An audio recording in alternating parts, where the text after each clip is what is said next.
6000 স্কুলত আমি হেডমাস্টাৰৰ পদ আমি নতুনকৈ অনুমোদন কৰাৰ বাবে আমি সিদ্ধান্ত গ্ৰহণ কৰিছোঁ। এতিয়া আজি স্থায়ী হোৱা শিক্ষকসকলেও সেই প্ৰধান শিক্ষক হোৱাৰ স্কুলৰ চিনিয়ৰিটিৰ ভিত্তিত এটা সুবিধা লাভ কৰিব, যিটো আপোনালোকৰ বহুজনৰ বাবে যদি চুক্তিবদ্ধ শিক্ষক হৈ থাকিলে আমি হেডমাস্টাৰ কৰিব নোৱাৰিলোহেঁতেন। এতিয়া যিহেতু আপোনালোক স্থায়ীভাৱে নিযুক্তি হ'ল, সেই 6000 পদতো হেডমাস্টাৰলৈকে যাবৰ বাবেও আপোনালোকৰ সুবিধা মুকলি হৈ ৰৈ যাব। শ্ৰদ্ধাৰ শিক্ষক মণ্ডলী, আজি দিনটো আমাৰ বাবে আন এক লক্ষ্য প্ৰাপ্তিৰ বাবেও এটা স্মৰণীয় দিন। বিগত নিৰ্বাচনৰ সময়ত মই সিদ্ধান্ত গ্ৰহণ কৰিছিলোঁ আৰু ৰাইজৰ আগত কৈছিলোঁ যে আমাৰ চৰকাৰ যেতিয়া শাসনলৈ আহিব আমি 1 লাখ যুৱক যুৱতীক নিযুক্তি প্ৰদান কৰিম। আজি আমাৰ এই নিযুক্তিৰ প্ৰক্ৰিয়া এই উপস্থিত শিক্ষকসকলক যদি আমি বাদ দিওঁ, তথাপিতো আমি 1,389টা সংখ্যাত আমি অৱতীৰ্ণ হ'ম।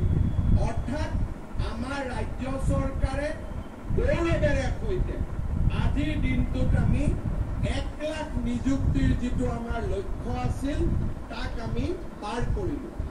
আৰু যদি আজি স্থায়ীভাৱে নিযুক্তি পোৱা 23,955 জন শিক্ষকক আমি যদি হিচাপত লওঁ, তেতিয়াহ'লে 2021 চনৰ পৰা ৰাজ্য চৰকাৰৰ আমাৰ কৰ্মচাৰীৰ সংখ্যাত 1,24,345 জন চৰকাৰী কৰ্মচাৰী লিপিবদ্ধ হ'ল। যোৱা স্বাধীনতাৰ পিছত 78 বছৰ পাৰ হৈ গ'ল, কোনো চৰকাৰে আজিলৈকে কেতিয়াও একেলগে 1 লাখ নিযুক্তি দিবলৈ সক্ষম হোৱা নাছিল। আজি আমাৰ চৰকাৰখনে সেই সোণসেৰীয়া যাত্ৰাও অতিক্ৰম কৰিবলৈ সক্ষম হ'ল। মই আশা কৰোঁ যে এই ধৰণে অসমৰ যুৱক যুৱতীৰ আশা আকাংক্ষা পূৰণৰ হকে আমি নিৰন্তৰ গতিত কাম কৰি যাব পাৰিম আৰু ৰাইজৰ আশীৰ্বাদত এই ধৰণে আমি আগুৱাই যাবলৈ সক্ষম হ'ম। আজিৰ এই দিনটোত অসমৰ যুৱক যুৱতীসকললৈ 1 লাখ নিযুক্তিৰ সংখ্যা পাৰ হৈ যোৱাৰ এই স্মৰণীয় মুহূৰ্তত মই সকলোলৈ অভিনন্দন জনাইছোঁ আৰু অহা বছৰৰ ভিতৰত নতুনকৈ আৰু 50,000 চৰকাৰী চাকৰি দিয়াৰ প্ৰচেষ্টাত আমি অৱতীৰ্ণ হ'ম।